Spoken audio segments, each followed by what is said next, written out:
بسم اللہ الرحمن الرحیم۔ ناظرین السلام علیکم ورحمۃ اللہ وبرکاتہ۔ آپ دیکھ رہے ہیں ازمودہ وظیفہ۔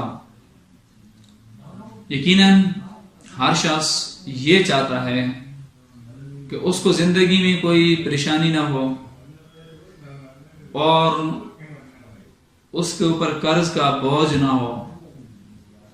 قرض ایک ایسا مرض ہے کہ جب انسان اس میں مبتلا ہو جاتا ہے تو انسان کی جو نیند، انسان کا چین، سکون سارا کا سارا تباہ برباد ہو جاتا ہے۔ تو کہا گیا ہے کہ 3 چیزوں کو آپ ہلکا نہ سمجھیں، ایک قرض، ایک فرض اور ایک مرض، یعنی فرض، قرض، مرض۔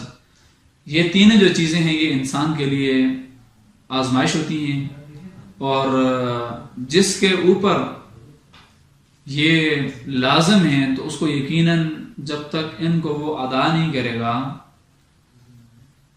اس وقت تک اس کی چھوٹ نہیں ہوگی۔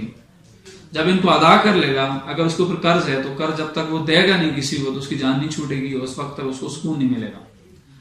اسی طرح مرض ہے، اگر مرض میں وہ مبتلا ہے اور مرض اس کی جان نہیں چھوڑتی تو اس وقت تک وہ بے چین ہے، اس کی زندگی سے سکون ختم ہے۔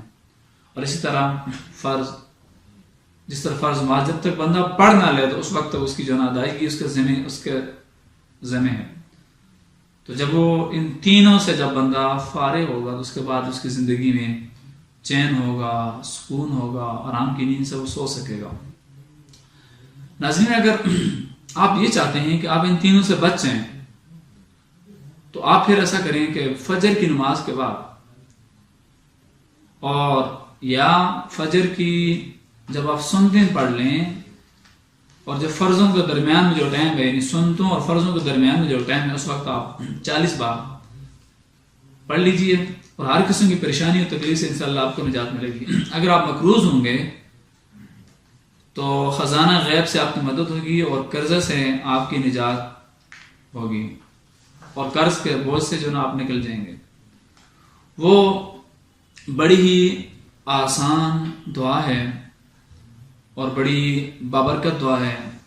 میں آپ کو بتانے لگا ہوں، آپ اسکرین پہ دیکھ لیجئے، اور یقیناً ہر بندے کو یہ یاد بھی ہے، اور آپ اس کو نوٹ کر لیجئے کہ یا حی یا قیوم برحمتک نستغیث۔ آپ اس کو ایسے ہی پڑھ سکتے ہیں۔ اس کا مطلب یہ ہے کہ ہمیشہ زندہ رہنے والے اور سب کو قائم رکھنے والے، میں تیری رحمت کے ذریعے، میں تیری رحمت کا طلبگار ہوں۔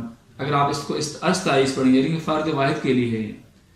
اگر آپ اس کو ایسے پڑھیں گے کہ یا حی یا قیوم برحمتک نستغیث، تو اس کا مطلب ہوگا کہ اللہ ہم تیرے سے جو ہے نا وہ معافی چاہتے ہیں، یعنی سب کے لیے ہوگا۔ تو بہتر اس لیے کہ آپ سب کے لیے کریں، کیونکہ اللہ تعالیٰ کی جو رحمت ہے اس کی کوئی انتہا نہیں ہے۔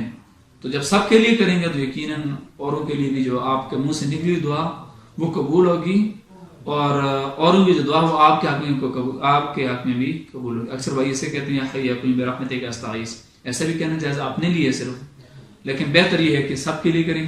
تو ناظرین، اگر آپ کو ہماری نیک کوششیں پسند آ رہی ہیں تو ہماری ویڈیو کو صدقہ جاری سمجھ کر شیئر کیجئے، اور ازمودہ وظیفہ کا جو چینل ہے اس کو سبسکرائب کیجئے، اور ساتھ ہی بیل کے بٹن ہے اس کو پریس کیجئے تاکہ ہماری ہر آنے والی نئی ویڈیو کا نوٹیفیکیشن آپ کو مل سکے۔ اپنا اور اپنے چاہنے والوں کا بہت بہت خیال رکھیے۔ اللہ حافظ۔